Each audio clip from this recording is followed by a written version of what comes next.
들어만. 신남편 있네. 집에선 제가 다 해요, 엄마. 아이고 뭘 하나. Halo teman semuanya, selamat datang di Alur Cerita. Hari ini aku akan menceritakan kisah sedih. Jadi siapkan tisu kalian ya. Film ini berjudul Kim Ji Young.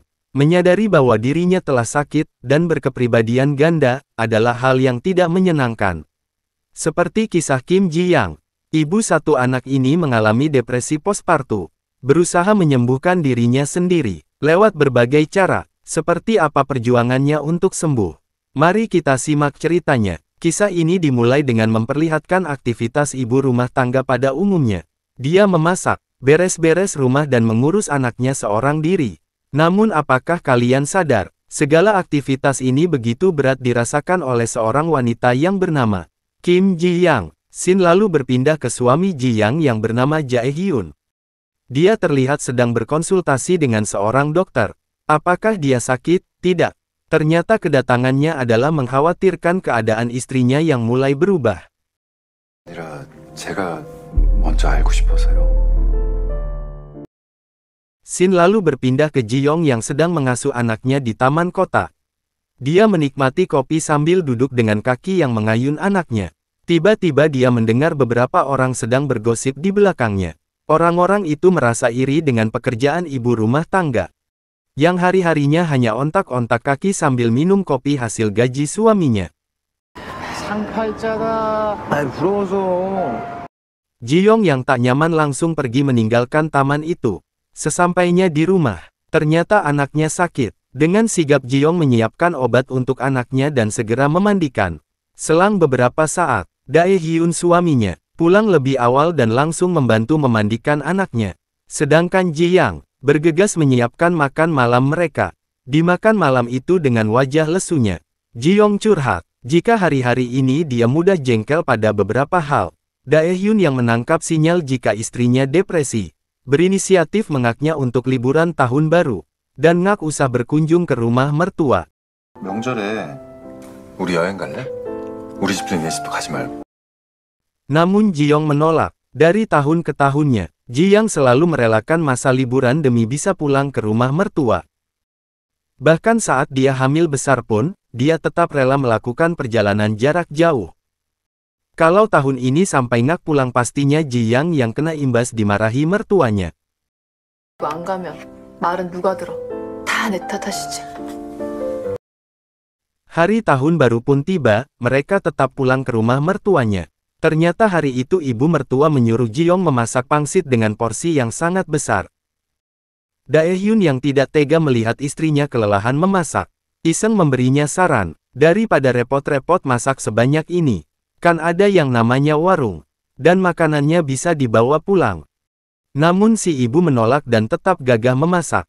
Karena tak tega dengan Ji Young, Dae Hyun pun langsung membantu mencuci piring. Dan lagi-lagi, sang ibu malah melarangnya dan menganggap pekerjaan dapur adalah urusan wanita.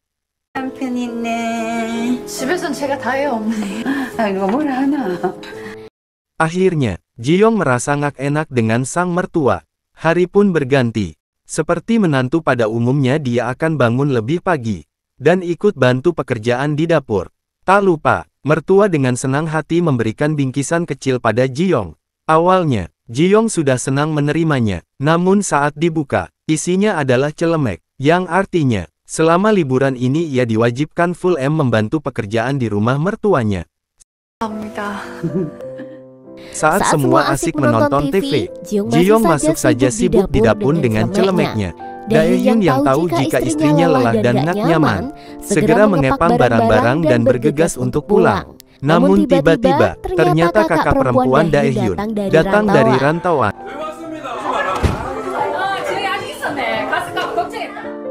Otomatis mereka pun menunda pulang, dan akan lebih lama di rumah ibu mertua. Nah, perlakuan ibu mertua ini sangat berbeda ketika menyambut kakak Dae Hyun. Kakak Dae Hyun yang mengeluh lelah tinggal di rumah mertuanya, ingin bersantai di rumah ibu kandungnya. Dengan santainya ia langsung menyuruh-nyuruh Ji Young menyiapkan makanan pembuka dan penutup. Layaknya menyuruh seorang pembantu.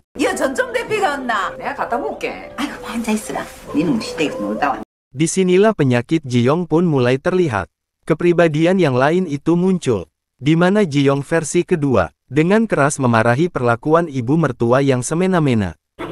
사부에 집에 좀 보내주세요. 아니 애미야 이제 뭐 하는 기고? Dan itu Ji-yong lakukan secara tidak sadar. Demi meredam suasana, Dae-hyun langsung mengajak istrinya pergi. Kali ini mereka berpindah ke rumah orang tua Ji-yong. Ji-yong yang tampak kelelahan langsung masuk ke kamar dan langsung tidur.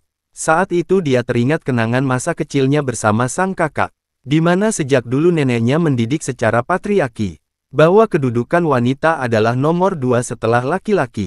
여자들은 고조 조신하니 엄마이 저 밥 차리는 거 도와드리라. Sang nenek bahkan menekan ibu Ji-yong agar melahirkan anak laki-laki. Tahun demi tahun berlalu, akhirnya lahirlah adik Ji-yong, dan dia seorang laki-laki. 아유 어쨌거나 사내 아들이 저 너희는 아들 하나 더 낳았으면 좋겠어. Sejak kelahiran adiknya, perlakuan ayah mereka berbeda, bahkan hanya sebuah oleh-oleh bolpen yang dibedakan. Ji-yong merasa iri hingga batin yang terluka. 저 만년배 저거 아빠가 영국 출장 다녀면서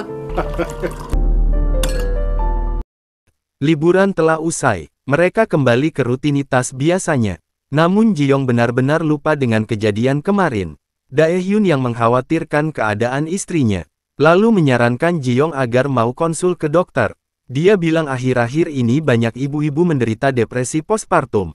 Di satu sisi, Dae-hyun merasa bersalah karena melihat istrinya yang tampak tidak bahagia. Seketika Ji-yong teringat lagi di masa lalunya. Dulu Ji-yong ini gadis muda yang ceria.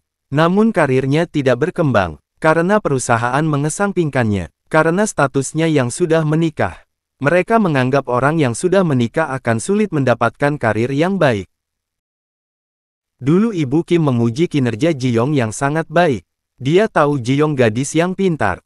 Namun dia tidak bisa menaikkan jabatan Ji-yong karena dia sudah menikah dan berencana memiliki anak. Ibu Kim bercerita, dia sebagai wanita berkarir tidak suka dengan kesuksesannya. Dia selalu merasa bersalah ketika meninggalkan anaknya untuk bekerja. Balik lagi ke masa kini. Hari berlalu seperti biasa. Ji-yong mengantarkan anaknya sekolah. Saat hendak pulang, dia dicegat ibu-ibu dan mengajaknya minum teh bersama. Ternyata, bukan hanya dia saja yang menggugur mimpinya.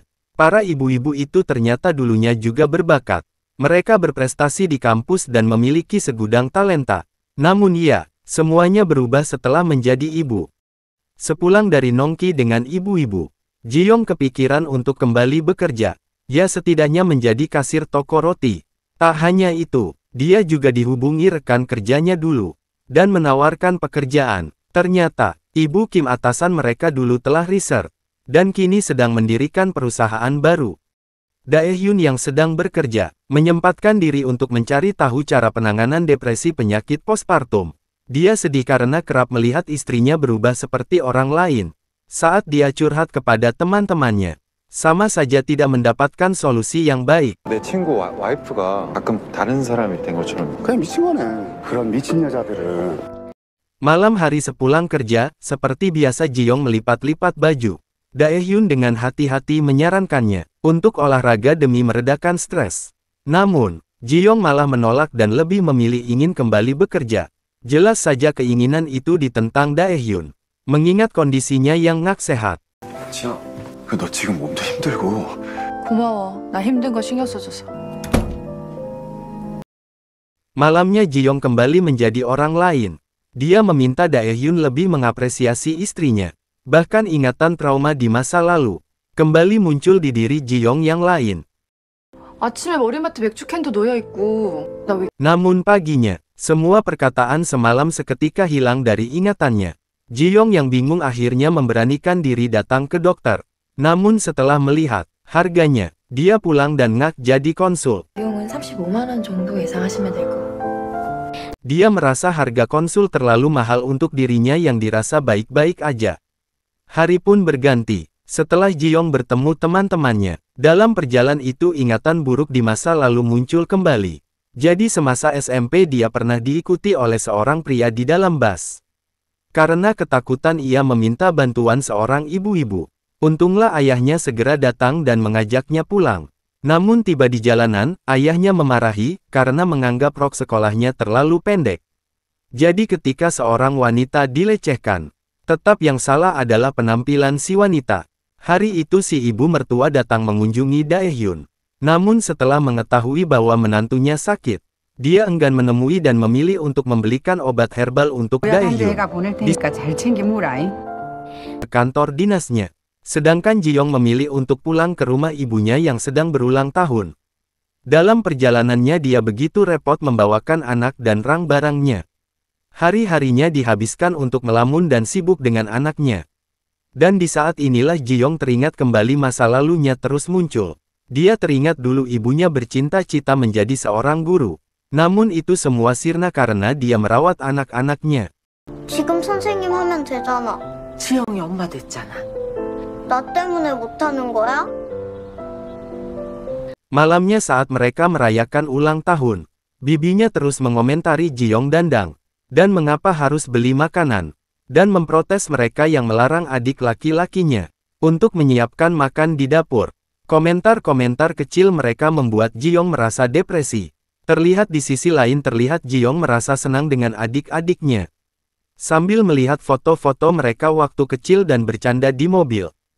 Keesokan harinya hari yang dinanti telah tiba. Dia bertemu dengan Ibu Kim. Wang menawarkan pekerjaan. 합류하자. 같이 하자. 네, 감사합니다. Sesaat terlihat Ji-young yang masih muda dan akan berwisuda. Ji-young menolak untuk pergi berfoto karena belum punya pekerjaan. Ayahnya pun berkata tidak usah berfoto dan berkarir. Mending nikah saja. 그냥 가만히 있다가 시집이 나가. 넌 그게 어울려. Malamnya Ji-young yang sudah menerima pekerjaan. Dia merayakannya dengan mendekor rumahnya dengan balon dan kue, sementara Kim yang melihat itu hanya bisa bengong. 오빠, 나 취직했어. Di masa lalu menjadi wanita berkarir adalah keinginan Ji-young. Karena keluarganya yang menekannya untuk segera menikah dan punya anak. Seorang pria hidupnya tidak akan berubah walaupun dia sudah punya anak, tapi berbeda dengan wanita. Hidupnya bukan saja berkarir, tapi juga menjaga anaknya dan keluarganya. Ji-young semangat mencari pengasuh, namun tidak ada yang mendaftar satupun. Akhirnya Daehyun memilih untuk cuti melahirkan selama setahun. 내가 육아해 줄까? 걱정 말고 너도 하고 싶은 거 해. 오빠, 그씨. Jadi di Korea diizinkan suami untuk mengambil cuti melahirkan, meskipun resikonya karirnya sendiri. Melihat Ji-young yang sangat ingin bekerja, Daehyun bersedia mengorbankan karirnya tersebut. Terlihat di sisi lain ibu Daehyun tidak setuju kalau suaminya cuti melahirkan. Bagaimana bisa suami ambil cuti tapi istrinya bekerja? 어머니. Ibu Kim langsung menelepon ibu Ji-young, yang marah karena anaknya Ji-young menghalangi karir putranya Kim. Ibu Ji-young langsung bergegas menemui anaknya, dan melihat langsung apa yang terjadi pada Ji-young. Ji-young terus menasehati ibunya tanpa kesadaran. Ibu Ji-young merasa sedih saat melihat anaknya depresi, dan merasa marah kepada ayah. 네가 그 꽃다운 나이에 청계천에서 미싱 돌리고 월급 따박따박 받아올 때마다 미안하다. Ibu Jung yang hancur melihat anaknya depresi, langsung marah kepada ayah Ji-young dan merasa salah mendidik anak. Selama ini ayah Ji-young selalu membanding-bandingkan anak, menganggap anak laki-laki lebih layak mendapatkan perhatian yang lebih. Hari pun berganti Ji-young curhat pada sahabatnya tentang apa yang dia rasakan. Dan dia makin frustasi karena kehidupannya jadi lebih terbatas. Malamnya akhirnya Daehyun memberitahu jika Ji-young mengalami depresi berubah jadi orang lain tanpa ia sadari.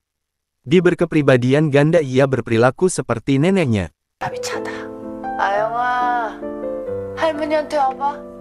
Daehyun pun merasa sangat sedih dan bersalah melihat istrinya sampai seperti ini. 고생했겠다, 오빠. 아직 나는 너 잘못될까 봐. 너가 나랑 결혼해서. Pagi pun tiba, adik laki-lakiku Ji-young datang dan membawakan makanan. Di saat itu ia juga sadar jika ayah mereka sangatlah pilih kasih memperlakukan anaknya. Akhirnya Ji-young kini datang ke dokter dan menjalani pengobatan. Ia juga memberi kabar Ibu Kim tentang mentalnya yang ngak sehat. Selama dia menjalani pengobatan, dia juga menulis semua perasaannya dalam buku harian. Segala rasa sedih dan frustasinya telah tertuang di situ. 정말 마음 중. 들어. Ia juga berani menegur orang yang menghakiminya sebagai ibu. Menjadi sembuh memang butuh waktu. Namun jika kau terus mengusahakannya, maka kamu akan benar-benar kembali sehat. Seperti kisah Kim Ji Yang, kini dia kembali menemukan dirinya yang dulu. Bahkan semua tulisannya dalam buku harian telah tercetak menjadi sebuah buku berjudul Kim Ji Yang, sebuah kisah sedih tapi juga bikin haru. Film pun tamat.